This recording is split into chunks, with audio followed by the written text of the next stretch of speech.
হাদিস নম্বর 11, লা ইয়ারহামুল্লাহ মান লা ইয়ারহামুন্নাস।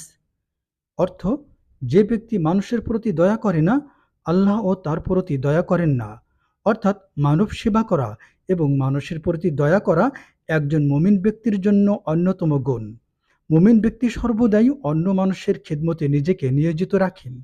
মানুষের প্রতি দয়া করার প্রধান অংশ এই যে, ক্ষুধার্তকে অন্ন দান করা, বস্ত্রহীনকে বস্ত্র দান করা, আশ্রয়হীনকে আশ্রয় দান করা, রুগ্ন ব্যক্তির সেবা করা, নিঃস্ব দুস্থদের আর্থিক সাহায্য করা, ছোট ও বৃদ্ধদের সাহায্য করা এবং সাধারণ চলাফেরায় সকল মানুষের প্রতি দয়া মায়া ও মমতা প্রদর্শন করা ইত্যাদি। তবে মনে রাখতে হবে, এই হাদিসের আমল অবশ্যই শুরু করতে হবে নিজ পরিবার থেকে, রক্তের সম্পর্কের আত্মীয় স্বজন থেকে এবং প্রতিবেশী থেকে, অন্যথায় সবই বিফলে যাবে। হাদিস নম্বর 12, আল জান্নাতু তাহতা আকদামিল উম্মাহাত। অর্থ, মায়ের পায়ের নিচে সন্তানের জান্নাত। অবাক হয়ে মনে প্রশ্ন আসতে পারে, বাবার অবস্থান কোথায়? এই প্রসঙ্গে একজন সাহাবী নবী সাল্লাল্লাহু আলাইহি ওয়াসাল্লামকে জিজ্ঞাসা করলেন, আমার সম্মান পাওয়ার সবচেয়ে বেশি হকদার কে? তিনি বললেন, তোমার মা। ওই সাহাবী আবার জিজ্ঞাসা করলেন, তারপর কে? নবী সাল্লাল্লাহু আলাইহি ওয়াসাল্লাম আবারও বললেন, তোমার মা। তৃতীয়বার ওই সাহাবী জিজ্ঞাসা করলেন, তারপর কে? নবী সাল্লাল্লাহু আলাইহি ওয়াসাল্লাম আবারও বললেন, তোমার মা। চতুর্থবারে নবী করিম সাল্লাল্লাহু আলাইহি ওয়াসাল্লাম বললেন, তোমার বাবা। অতএব মায়ের অবস্থান দুনিয়াতে সব কিছুর ঊর্ধ্বে, অর্থাৎ আল্লাহ ছাড়া মায়ের উপর কেউ নেই। তবে কুরআনুল কারিমে বেশ কয়েকটি স্থানে মা বাবা উভয়ের সাথে উত্তম ব্যবহার করা এবং তাদের সন্তুষ্টি অর্জন করা ফরজ করেছেন। হাদিসে আরও বলা হয়েছে, আল্লাহ বলেন, তোমরা মা বাবার সন্তুষ্টি অর্জন না করে আমার কাছে এসো না। হাদিস নম্বর 13, আত-তাহুরু শাতরুল ঈমান। অর্থ, পবিত্রতা ঈমানের অর্ধেক অংশ। অর্থাৎ পবিত্রতা মানেই মুমিনজন এবং মুমিনজন মানেই পবিত্রতা। কেননা পবিত্রতা ব্যতীত কোনো ইবাদত কবুল হয় না। সলাত অর্থাৎ নামাজ, হাজ এবং কুরআন স্পর্শের মাধ্যমে পাঠ করতে গেলে পবিত্রতা ব্যতীত শুদ্ধ হয় না। হাদিস নম্বর 14, আফদলুল ইবাদাতি তিলাওয়াতিল কুরআন। কুরআন তেলাওয়াত করা সর্বশ্রেষ্ঠ ইবাদত। অর্থাৎ কোরআন হলো নূর বা জ্যোতি। এটা আল্লাহর দেয়া শ্রেষ্ঠ নিয়ামত। এটির তিলাওয়াতকারীর মর্যাদা উন্নত করে। যে ব্যক্তি নিয়মিত কোরআন তিলাওয়াত করে, সে আল্লাহ তাআলার সন্তুষ্টি ও সান্নিধ্য লাভ করতে পারে। এর মাধ্যমে মানুষের অন্তর কালিমামুক্ত ও পরিশুদ্ধ হয়। কোরআন তেলাওয়াতকারী ব্যক্তি নৈতিক ও মানবিক গুণাবলীতে উদ্ভাসিত হয়। নবী সাল্লাল্লাহু আলাইহি ওয়াসাল্লাম বলেন, প্রত্যেক মানুষের অন্তরসমূহে মরিচা ধরে, যেভাবে লোহায় পানি লাগলে মরিচা ধরে। নবী সাল্লাল্লাহু আলাইহি ওয়াসাল্লামকে জিজ্ঞাসা করা হলো, হে আল্লাহর রাসূল সাল্লাল্লাহু আলাইহি ওয়াসাল্লাম, এর থেকে বাঁচার উপায় কি? তিনি বললেন, বেশি বেশি মৃত্যু কথা স্মরণ করা এবং কোরআন তেলাওয়াত করা। হাদিস নম্বর 15, তলাবুল ইলমি ফরিদাতুন আলা কুল্লি মুসলিম। অর্থ, ইলম অর্জন করা প্রত্যেক মুসলিম নারী পুরুষ উভয়ের উপর ফরজ। দ্বীনি ইলম বলতে ইসলাম ধর্ম সম্পর্কিত ইলম অর্জন করাকে বোঝায়, যেমন কুরআন, হাদিস, ফিকাহ, উসুলে ফিকাহ ইত্যাদি। প্রত্যেক নারী পুরুষের কতটুকু ইলম অর্জন করা ফরজ, এর ব্যাখ্যা এই যে, আমাদের দৈনন্দিন ইবাদতসমূহ পালন করতে যেয়ে যতটুকু মাসআলাসমূহ জানা দরকার ততটুকু জানা, যেমন তাজবিদ সহকারে কোরআন তেলাওয়াত শেখা, ফরজ আমলসমূহ পালন করতে সময় তার মধ্যে কোন কোন বিষয়সমূহ ফরজ, কোন কোন বিষয়সমূহ ওয়াজিব এবং কোন কোন বিষয়সমূহ সুন্নাহ ও নফল, এ সকল বিষয় সম্পর্কে জ্ঞান অর্জন করা। এমনি করে ফরজসমূহের যতগুলি শাখা প্রশাখা রয়েছে, সে সকল শাখাসমূহ সম্পর্কে পূর্ণ জ্ঞান অর্জন করা আমাদের জন্য ফরজ। হারাম কাজ, হারাম খাদ্য, হারাম সম্পর্ক, হারাম কথাসমূহ সম্পর্কে ইলম অর্জন করা ফরজ। শিরিক সম্পর্কে ইলম অর্জন করা ফরজ।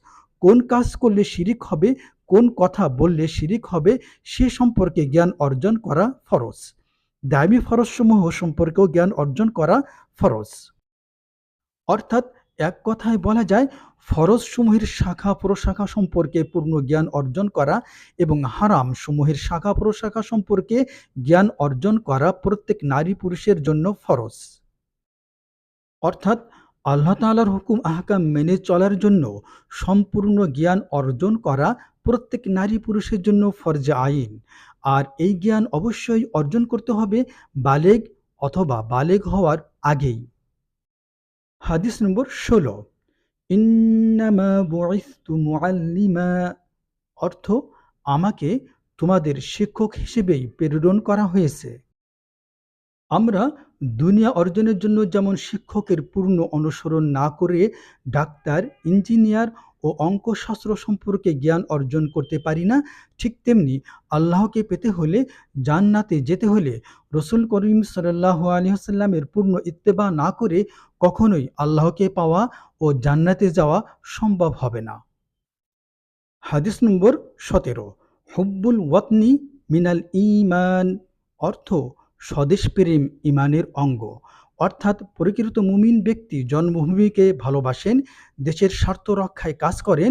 যাদের অন্তরে আল্লাহ ও জাহান্নামের ভয় আছে, তারা কখনো দেশের টাকা পাচার করে না, খাদ্যে ভেজাল দেয় না, নকল ঔষধ, নকল ও ভেজাল খাদ্য তৈরি করে না, ব্যবসা বাণিজ্যে প্রতারণা করে না, ওজনে কম দেয় না, কোনো কিছুতেই মানুষের সাথে প্রতারণা করে না, অফিস আদালতে দেরি করে আসে না, সরকারি সম্পদ, টাকা পয়সা, অবৈধ টেন্ডারবাজি করে না, অফিস সময়ের মধ্যে সরকারি কাজের ক্ষতি করে নিজের ব্যক্তিগত কাজ নিয়ে ঘোরাফেরা করে না, সরকার ও জনগণ আর্থিক ক্ষতিগ্রস্ত হয় এমন কাজ করে না, রাষ্ট্রীয় অতি গোপনীয় তথ্য পাচার করে না, সর্বোচ্চ থেকে প্রান্তিক পর্যায়ে কোনো ব্যক্তিকেই তার হক থেকে বঞ্চিত করে না। এমন গর্হিত কাজ সম্পূর্ণই হারাম। যারা এমন কাজ করে তারা কখনোই জান্নাতে যেতে পারবে না। হাদিস নম্বর ১৮, মান গস্সা ফালাইসা মিন্নি, অর্থ যে ব্যক্তি প্রতারণা করে সে আমার দলভুক্ত নয়। ইসলামী শরিয়াতে প্রতারণা করা, ধোঁকা দেওয়া সম্পূর্ণরূপে হারাম। ব্যবসা বাণিজ্যে লেনদেন, আচার ব্যবহার ও আর্থিক সামাজিক নানা কর্মকাণ্ডে কোনো অবস্থাতেই প্রতারণা করা জায়েজ নয়। সত্য মিথ্যার মিশ্রণ করা যাবে না। সত্য ও প্রকৃত অবস্থা গোপন করা হারাম। হাদিস নম্বর ১৯, তলাবু কাসবিল হালালি ফারিদতাম বা'দাল ফারিদা, অর্থ হালাল উপায়ে জীবিকা অর্জন করা ফরজের উপর আরও একটি ফরজ। এর ব্যাখ্যা এই যে আমাদের উপর যত ধরনের ফরজ আমল রয়েছে, এ সকল আমল আল্লাহ তাআলার কাছে কবুল হওয়ার জন্য দুইটি শর্ত রয়েছে। এক, সহি নিয়ত। দুই, হালাল রুজি অর্জন করা। হাদিস নম্বর ২০, ফাত্তাকুল্লাহা ফিন্নিসা, অর্থ তোমরা তোমাদের স্ত্রী লোকদের ব্যাপারে আল্লাহকে অবশ্যই ভয় করে চলবে। অর্থাৎ তাদের সাথে অকারণে খারাপ আচরণ করা যাবে না, যথাযথভাবে তাদের সকল ধরনের হক আদায় করতে হবে। সাধারণ ও ছোটখাটো ভুল হলে তাদের সাথে খারাপ আচরণ করা যাবে না। স্ত্রীকে কখনো তুচ্ছ তাচ্ছিল্য করা যাবে না, শারীরিক ও মানসিকভাবে নির্যাতন করা যাবে না। মনে রাখতে হবে, আপনি কালিমা পড়ে আল্লাহকে সাক্ষী রেখে আপনার স্ত্রীর যাবতীয় ভরণ পোষণ, পারিবারিক ও সামাজিক নিরাপত্তা রক্ষা করবেন মর্মে আপনি তাকে আমানত হিসেবে নিয়েছেন।